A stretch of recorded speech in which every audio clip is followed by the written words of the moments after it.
बिहार के मुख्यमंत्री नीतीश कुमार के बेटे निशांत कुमार की शादी को लेकर इन दिनों काफी चर्चा है और शादी के साथ साथ राजनीतिक एंट्री को लेकर भी चारों तरफ सुर्खियां हैं। लेकिन क्या राजनीति में पहले एंट्री होगी या पहले शादी होगी या दोनों ही नहीं होगा? इस मामले पर अगर हम एक नज़र डालें निशांत कुमार के जीवन पर तो ये सामने आती है सच्चाई कि निशांत कुमार ने अध्यात्म का रास्ता चुना था और यह फैसला लिया था कि वे अपने पिता की तरह कभी राजनीति में नहीं आएंगे। यहाँ तक कि नीतीश कुमार की पार्टी की विचारधारा और नीतीश की विचारधारा भी इसी बात पर निर्भर करती है कि परिवारवाद, नात रिश्तेदार को बढ़ावा नहीं दिया जाएगा।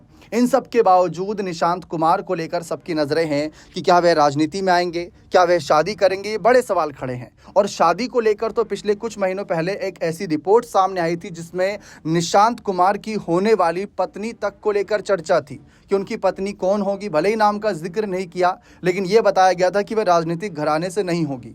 ये तब खबर आई थी कि शादी खरमास के बाद होगी और दिल्ली में ग्रैंड तरीके से होगी। पारिवारिक सूत्रों के अनुसार निशांत कुमार की शादी को लेकर तैयारियां भी पूरी हो चुकी हैं। तमाम बड़े नेता शादी समारोह में शामिल हो सकते हैं ताकि इसको राजनीतिक रुख दिया जाए। सूत्रों के अनुसार निशांत की जिस लड़की से शादी होने वाली है वो राजनीतिक घराने से नहीं है और नालंदा जिले के निवासी हैं। परिवार स्वजातीय कुर्मी है। चर्चा है कि लड़की केंद्र सरकार में नौकरी करती है। हालांकि इसे महज कयास बताया जा रहा है, कारण कि निशांत कुमार की उम्र करीब 50 साल है। ऐसे में होने वाली पत्नी भी उम्र में थोड़े ही कम हो सकती है। जानकारों का कहना है कि केंद्र में नौकरी करने वाली लड़की 15-20 साल बाद शादी क्यों करेगी। 20 जुलाई 1975 को जन्मे निशांत ने अब तक एकांत और शांत जीवन चुन रखा था। पिता के राजनीतिक विरासत को आगे बढ़ाने के बजाय निशांत ने एक ऐसी जिंदगी चुनी जो उनके परिवार से बेहद अलग है। निशांत की मां और मुख्यमंत्री नीतीश कुमार की पत्नी मंजू सिन्हा शिक्षिका थी। बीमारी के कारण 2007 में उनका निधन हो गया, जिसके बाद निशांत अकेले पड़ गए। इस बीच निशांत कुमार के जदयू में आने की चर्चा पिछले साल से ही हो रही है। पार्टी सूत्रों के मुताबिक कुछ नेता चाह भी रहे हैं कि वे राजनीति में आए। हालांकि पार्टी के बड़े नेता लगातार इस तरह की संभावनाओं को खारिज करते रहे हैं।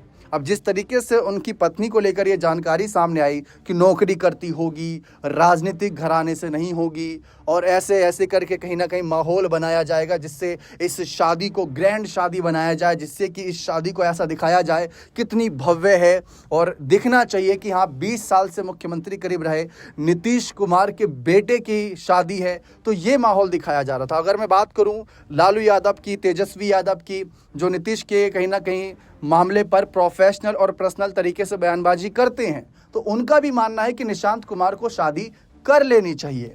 ऐसे में निशांत की पत्नी को लेकर सबकी नजरें थी कि कौन होगी पत्नी, लेकिन फिलहाल इस पर कोई भी जानकारी नहीं, क्योंकि अब तक जितनी मैंने आपको डिटेल दी वह सब सूत्रों के अनुसार है। तो ये और भी ज़्यादा माहौल पैदा कर देता है कि भाई क्या यहाँ पर समीकरण बनेंगे, क्योंकि ये दोनों ही सवाल निशांत के जीवन में काफ़ी अहम मुद्दा बन गए हैं। मीडिया के कैमरों के सामने जब निशांत सामने आते हैं तो मुस्कुराते हैं इन सवालों पर। राजनीति में आने के सवाल पर तो पहले ना कर चुके थे, लेकिन इस साल उनकी बयानबाजी, उनकी सक्रियता देखकर ये लग रहा है कि शायद वह राजनीति में आना चाहते हैं। लेकिन रही बात शादी की, तो शादी के सवाल पर पहले भी मुस्कुराए हैं, सिर्फ कभी कोई बयान नहीं दिया, कभी कुछ भी नहीं कहा। ऐसे में ये थोड़े सवाल पैदा हो जाते हैं कि निशांत के मन में चल क्या रहा है, क्योंकि 50 साल की उम्र हो चुकी है। वैसे देखा जाए ऐसे कई नेता हैं जिनकी उम्र काफ़ी हो चुकी है, लेकिन आज भी उनकी शादी की चर्चा होती है। उनमें से एक नाम है राहुल गांधी, उनमें से एक नाम है कन्हैया कुमार, ऐसे कई और नाम भी हैं। चिराग पासवान की ही अगर हम बात कर लें तो, और आप देख ही रहे होंगे तमाम इन सब नामों के इर्द गिर्द ये सवाल रहता है कि ये शादी कब करेंगे। अब निशांत को लेकर भी सेम चर्चा है, लेकिन निशांत को लेकर जो प्लान बताया जा रहा था कि पहले शादी होगी, राजनीतिक माहौल बनाया जाएगा, बड़े नेताओं को बुलाया जाएगा, फिर उसके बाद राजनीति में इनको एंट्री दे दी जाएगी। लेकिन क्या चुनावी साल में ये सब पॉसिबल है? ये थोड़े सवाल यहाँ से उठने शुरू हुए हैं। अब देखते हैं इन सवालों का जवाब भविष्य में क्या मिलता है। फिलहाल यहाँ पर अगर आगे बात करूँ निशांत की राजनीति में आने को लेकर बिल्कुल क्या कयास है क्या उनको लेकर कोई भी % चांस है कि निशांत राजनीति में आ सकते हैं? तो देखिए, उम्मीदें तो बहुत हैं, क्योंकि कार्यकर्ताओं का कहना है कि अगर निशांत राजनीति में आते हैं तो इससे पार्टी को फायदा होगा। अगर कोई दूसरा नेता राजनीति में आता है तो कहीं ना कहीं वह भी सुर्खियां बटोरता है, लेकिन ये तो मुख्यमंत्री के बेटे हैं, इनको तो कहीं ना कहीं थाली में परोस कर चीजें मिलने वाली हैं। तो ऐसे में निशांत का राजनीति में आना सफल हो सकता है। नीतीश का सक्रिय यहाँ पर रहना और निशांत को आगे बढ़ाना दोनों चीज़ों को बढ़ावा देता है।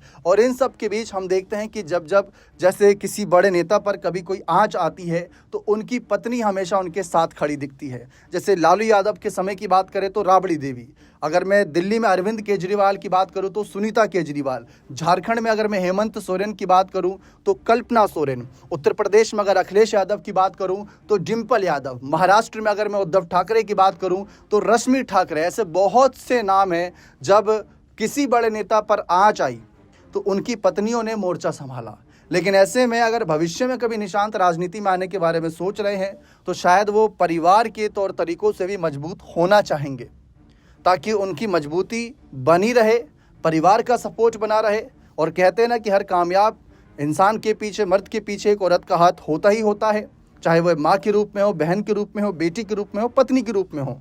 लेकिन यहाँ निशांत को लेकर क्या है, क्योंकि माताजी का निधन काफ़ी समय पहले हो गया था, निशांत इकलौते हैं, शादी की नहीं है, तो सवाल यहाँ पर आकर पेच फंसता है। फिलहाल लालू परिवार तो चाहता है कि निशांत की शादी हो, और लालू परिवार ये भी चाहता है कि अगर निशांत राजनीति में आते तो उन्हें कोई परहेज नहीं, क्योंकि निशांत की राजनीति में आने का मकसद सिर्फ इतना नहीं है कि वो अपनी पार्टी संभालेंगे, अपने पिता की कुर्सी संभालेंगे।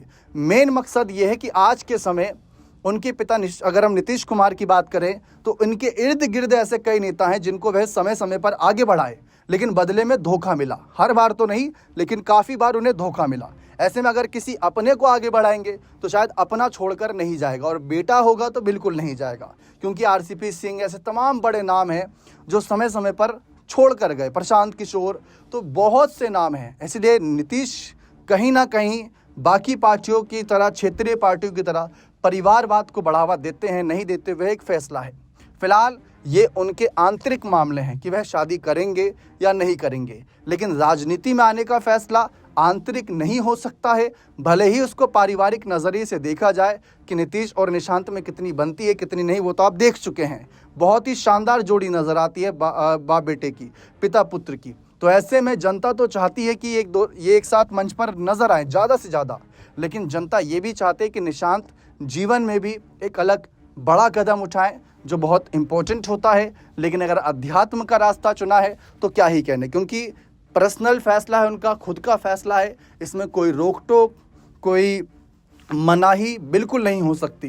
निशांत जो करना चाहे उसमें उनके साथ, मुझे लगता है कि आज के समय हजारों लाखों लोग उनका सपोर्ट कर रहे हैं जो नीतीश का सपोर्ट करते हैं। अब आपकी क्या राय है इस मामले पर कि क्या निशांत को राजनीति में आना चाहिए, क्या उनको शादी करनी चाहिए? अपनी राय कमेंट सेक्शन में अवश्य दीजिएगा। बहुत बहुत शुक्रिया।